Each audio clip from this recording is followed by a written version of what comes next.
The third piece of our third floor, the third segment is a debt elimination strategy.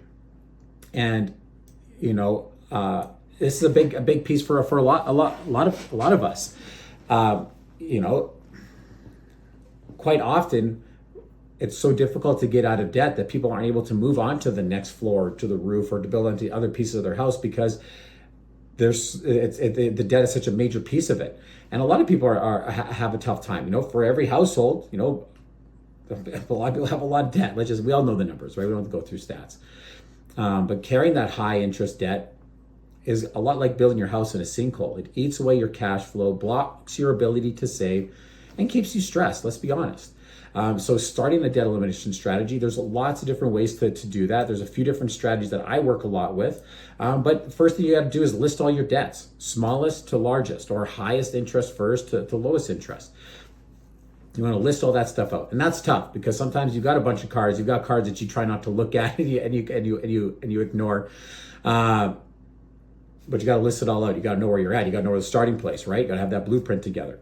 And so there's different things. There's what's called the avalanche method, where you pay off the highest interest rate first. You snowball method, where you pay off the smallest balance first and grow that up. Both of them are work. Both of them are great strategies. You kind of got to look at which one works best for you.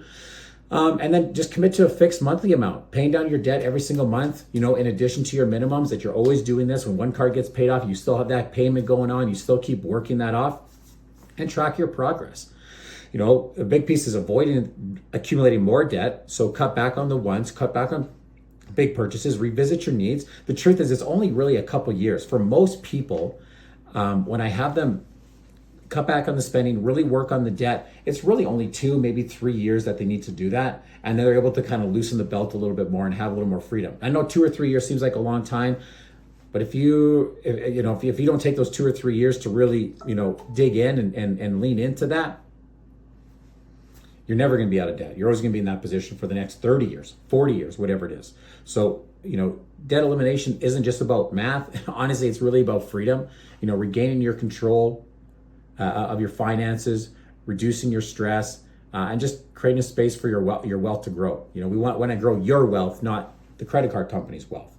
And so, we want to get you out of that debt trap. And once you're debt free, your emergency fund becomes all the more powerful, and your future investments are going to be filled with that intention and no obligation. You can definitely make that work. And that's kind of moving on. The second floor of your house is really your investments, primarily for your retirement. So as we're starting to build up, we can start looking to the future, get our eyes up, looking for the future, make it happen. And this includes your RRSPs, tax-free savings accounts, pensions plans, group plans, whatever that is, building for that longer term investments. But we got to take care of the foundation first, then your first floor, then we focus on this area. And this is where your money really starts to work for you. So you eventually want to get your money working harder for you than what you're doing working for it. And that's where a lot of freedom comes, when you can retire and accomplish all those goals. And so we want to get started in here, even if it's a smaller amount, because time in the market beats timing the market every time. So this floor is going to grow stronger the earlier you start and the more consistent you are. I know for myself and a lot of other clients I worked with, even if it's just starting with $50, $100 a month, a couple $100 a month, but staying consistent on that, staying on that, and over time slowly increasing it, it makes a massive difference. Puts you in a great position 10 years, 20, 30 years down the road. So you want to get working on those investments and different strategies there. Now, the roof. I look at the roof as your goals and dreams. This is really the why behind everything you're doing. Goals, dreams, lifestyle, whether vacations, having a new car, your dream home, helping your kids with school, leaving a legacy. This is where your financial plan really comes to life. But let's be clear. You can't start with the roof. You can't start with the roof. And that's where a lot of people want to start. They want to start with the roof, having all the things, doing all the things, YOLO, you only do these, it's like, no. You got to build your house in the proper order so that it's strong, it's stable, it's there. Your financial house isn't going to collapse in hard times. If you have a roof with no walls, it falls down. If you have the walls with no foundation, it shatters. You got to build these in the right order.